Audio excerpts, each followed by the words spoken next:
One of my favorite Halloween traditions is making these face pies, and this year I'm showing you how I do it. I like to begin with a pate brise pie dough. Jeremy Sheck has an excellent recipe for that. Store-bought is also fine though. When molding the faces, I begin by making slits for the eyes, nose, and mouth, and then start to mold the nose first. Begin by making a teardrop shape out of a scrap of dough, and then press the nostrils into it using the back of the knife. Resist the urge to use 3 balls and mush them together, it's just not realistic. I blend the 2 pieces together using the back of the knife and a little bit of water, focusing on the septum of the nose and the philtrum of the lip.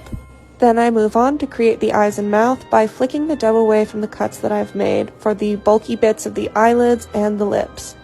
Don't get too wrapped up in perfectionism and symmetry at this point. This is where those faces really start to take shape, and a little bit of wonkiness really adds a lot of personality. And after all, these are for Halloween, they're supposed to be just a little bit scary. I fill each pie with a Granny Smith apple and raspberry filling, and most importantly, I take a nice clean brush and I add that filling juice onto anywhere I want the pies to darken in the oven. This step is also really important for added realism. Those spots won't stay red, but they will turn like a nice shiny brown and add more depth and color to the faces.